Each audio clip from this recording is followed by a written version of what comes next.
O relógio sem ponteiros. Miguel sempre acreditou que a solidão era uma questão pessoal. Não a solidão de não ter ninguém, mas a de habitar um espaço vasto demais para uma única alma. Aos 54 anos, ele vivia em um apartamento no centro antigo de São Paulo, cercado por livros que lia pela metade e discos de vinil que tocavam jazz para abafar o ruído do trânsito. Ele era um homem de rotinas. Acordava às 6, coava o café forte e observava a cidade cinza despertar. Aos olhos de seus amigos e colegas de escritório, Miguel era o solteirão convicto, o tio excêntrico que aparecia nos natais com presentes caros e sorrisos contidos, mas que nunca levava uma acompanhante. O que ninguém sabia, e o que ele mesmo tentava esquecer, era que sua solidão não era uma escolha, mas uma espera. Uma espera que já durava 30 anos. A dor de Miguel não era aguda, como um corte recente. Era crônica. Era uma espécie de ferida constante no fundo do peito, uma sensação física de que ele estava permanentemente incompleto. Durante 3 décadas, ele tentou se relacionar com outras mulheres. Houve Clara, a professora doce que amava cinema. Houve Beatriz, a advogada impetuosa. Mas com todas elas, acontecia a mesma coisa. No momento em que a intimidade se aprofundava, Miguel sentia uma repulsa física, um pânico silencioso, como se estivesse cometendo um adultério terrível. Ele não entendia. Como poderia estar traindo alguém que não via há 30 anos? Alguém que, pela lógica cruel do tempo, já deveria ser apenas uma fotografia desbotada em sua memória? A mulher era Helena. Helena tinha 22 anos quando partiu. O ano era 1994.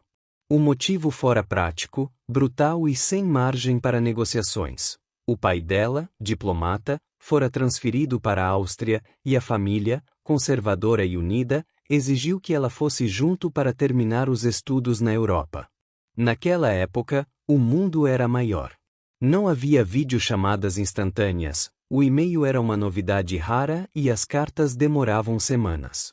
A despedida no aeroporto de Guarulhos não teve a chuva cinematográfica, apenas o ar-condicionado gelado e o cheiro de querosene de aviação. É só por um tempo, Miguel, ela dissera, com os olhos verdes marejados, segurando o rosto dele com as 2 mãos. Nós vamos dar um jeito. Eu vou te esperar, ele prometeu. Mas a vida, com sua entropia natural, desfez o laço. As cartas tornaram-se esparsas. Os telefonemas, caros e cheios de ruídos, foram diminuindo. Em 2 anos, o silêncio instalou-se. Miguel ouviu rumores de que ela estava morando em Viena, depois em Londres. Ele parou de escrever quando a última carta voltou sem remetente. Ele assumiu que ela tinha seguido em frente. Que tinha encontrado um europeu elegante, casado, tido filhos loiros e esquecido o rapaz que desenhava prédios em guardanapos no Brasil. E assim, Miguel construiu sua vida em torno desse buraco, dessa ausência que tinha a forma exata de Helena. Do outro lado do oceano, a realidade de Helena espelhava a de Miguel com uma simetria assustadora. Helena tornará-se uma restauradora de obras de arte respeitada em Lisboa. Vivia entre o cheiro de terebintina e verniz, devolvendo a vida a pinturas antigas.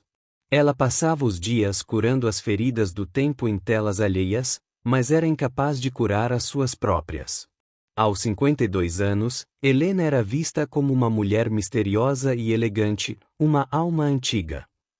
Seus amigos portugueses tentavam arranjar-lhe encontros. Você precisa viver, Lena, diziam. E ela tentava. Mas cada jantar à luz de velas, cada toque de uma mão estranha na sua, disparava um alarme interno. A agonia de Helena era diferente da de Miguel. A dela era uma sensação de deslocamento. Estar com outro homem fazia com que ela se sentisse uma impostora. Era como se o seu corpo tivesse uma memória tátil que rejeitava qualquer toque que não fosse o dele. Muitas noites, em seu apartamento no Chiado, ela acordava suando, com o coração disparado, tendo sonhado com o cheiro de chuva em São Paulo e o gosto do beijo de Miguel. Ela se sentava na cama, acendia um cigarro, vício que adquirira apenas para ter algo que fazer com as mãos trêmulas, e pensava: ele deve estar feliz. Deve ter uma esposa que cozinha bem, filhos na faculdade. Eu sou a única tola presa em 1994. Ela nunca se casou. Nunca morou com ninguém.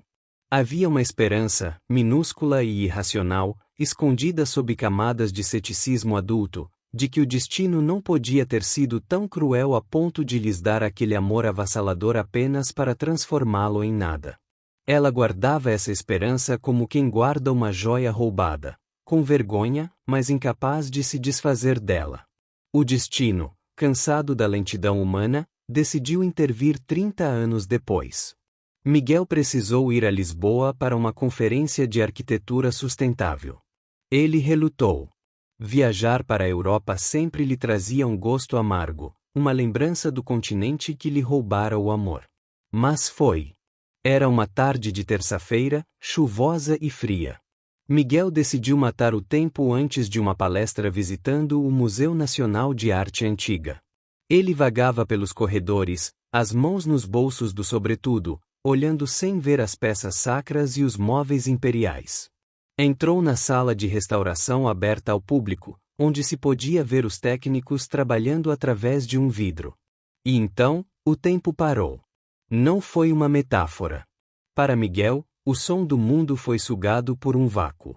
Do outro lado do vidro, uma mulher trabalhava em um tríptico medieval. Ela usava óculos de grau na ponta do nariz e o cabelo, agora mesclado com fios de prata, estava preso num coque frouxo. Mas o gesto era inconfundível. Ela parou, franziu a testa e colocou o pincel atrás da orelha direita enquanto analisava a pintura. Miguel sentiu as pernas falharem. Ele encostou a mão no vidro frio. Como se sentisse o calor da mão dele através da barreira, a mulher levantou a cabeça. Seus olhos verdes, cercados agora por linhas finas de expressão que contavam a história das décadas perdidas, encontraram os olhos escuros de Miguel. O pincel caiu da mão dela. Eles estavam sentados em uma cafeteria próxima ao museu. O vapor de 2 xícaras de café subia entre eles, criando uma névoa que parecia proteger ambos da realidade brutal daquele encontro. Os primeiros minutos foram preenchidos por aquele diálogo tropeçado e genérico que serve de escudo para o pânico. Você está bem? Perguntou Miguel, a voz rouca. Estou. E você? O que faz aqui?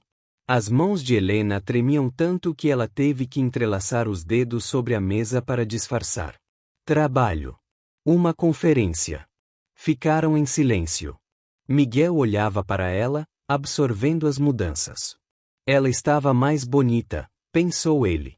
A juventude tinha a beleza da promessa, mas a maturidade de Helena tinha a beleza da história. 30 anos, disse ela, num sussurro. 30 anos, 2 meses e 11 dias, corrigiu Miguel, sem pensar. Ele corou imediatamente. Helena sorriu, um sorriso triste. Você contou? Parei de contar no 5º ano. Mas o corpo sabe. A conversa começou a circular o terreno perigoso. Ambos assumiam, com a certeza absoluta dos pessimistas, que o outro tinha uma vida plena. Sua família deve estar preocupada com o seu atraso, disse Miguel, tentando soar casual, embora sentisse o estômago revirar. Seu marido? Helena olhou para a xícara de café. Ela girou o pires devagar. E a sua esposa? Ela veio com você para a conferência? Devolveu Helena, evitando a pergunta dele. Miguel riu, um som seco e sem humor. Não. Ela não veio. Um silêncio pesado caiu sobre a mesa. Era o momento da verdade, ou da mentira polida. Miguel olhou para a janela, vendo a chuva escorrer. Ele sentiu aquela agonia antiga, a sensação de estar traindo algo sagrado, inflamar-se no peito. Decidiu que, depois de 30 anos, devia a ela, e a si mesmo, a verdade crua. Não existe esposa, Helena, disse ele, voltando os olhos para ela. A intensidade do olhar dele fez com que ela prendesse a respiração. Nunca existiu. Helena levantou o rosto abruptamente. Como? Você se divorciou? Não. Eu nunca casei. A revelação pairou no ar, elétrica. Helena piscou, confusa. Mas, por quê? Um homem como você. Bem-sucedido, gentil. Você sempre quis ter família. Eu lembro de você falando sobre ter 3 filhos e uma casa com varanda. Miguel inclinou-se para a frente. A urgência tomou conta dele. Por que nada nunca funcionou? Porque toda vez que eu tentava estar com alguém, parecia errado. Parecia que eu estava ocupando um lugar que não estava vago. Ele respirou fundo, expondo a ferida. Eu sentia uma fidelidade absurda a você. Mesmo achando que você já tinha me esquecido há décadas. Era patético, eu sei. Eu brigava comigo mesmo, dizia que era loucura. Mas meu coração era um cão estúpido que ficou sentado na porta esperando a dona voltar, mesmo 30 anos depois. Lágrimas silenciosas começaram a rolar pelo rosto de Helena. Ela não fez menção de limpá-las. Você nunca casou? Ela perguntou, a voz falhando. Nunca. Eu esperei. Sem saber que estava esperando, eu esperei. Helena cobriu a boca com a mão, soltando um soluço abafado. A revelação de Miguel atingiu-a como uma onda física. A simetria. A terrível e maravilhosa simetria. Miguel, ela começou, tirando a mão da boca e estendendo-a sobre a mesa, com a palma virada para cima. Eu também nunca casei. Miguel congelou. O mundo ao redor deles, o barulho da máquina de café, as conversas dos turistas, a chuva, desapareceu completamente. O quê? Ele sussurrou. Eu nunca consegui, confessou ela, as palavras saindo rápidas agora, como uma represa que se rompe. Eu tentei. Deus sabe que eu tentei. Tive namorados, quase noivei uma vez com um médico em Viena. Mas no dia de comprar as alianças, eu tive uma crise de ansiedade tão forte que fui parar no hospital. Eu não entendia o que era. Eu achava que tinha algum defeito, algum bloqueio emocional. Ela apertou a mão de Miguel sobre a mesa. O toque, depois de 30 anos, foi como um choque elétrico que percorreu a espinha de ambos, reacendendo circuitos que estavam adormecidos, mas intactos. Eu sentia que você estava aqui. Helena tocou o próprio peito. Não na minha cabeça, mas na minha vida. Como se existisse um cordão invisível me puxando. Eu não casei porque, no fundo, naquela parte irracional e estúpida da alma que a gente esconde de todo mundo, eu ainda era sua. Eu sempre fui sua. Os dois ficaram se olhando, atordoados pela magnitude do que acabavam de descobrir. Não era apenas amor. Era algo mais assustador e grandioso.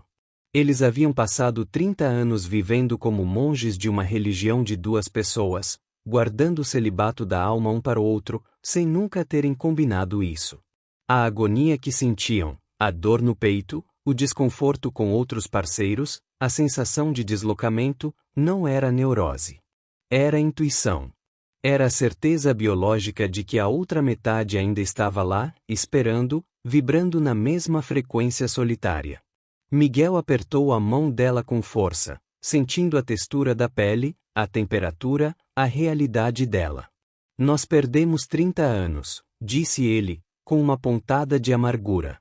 Poderíamos ter vivido tudo isso. Os filhos, a casa com varanda. Perdemos tudo.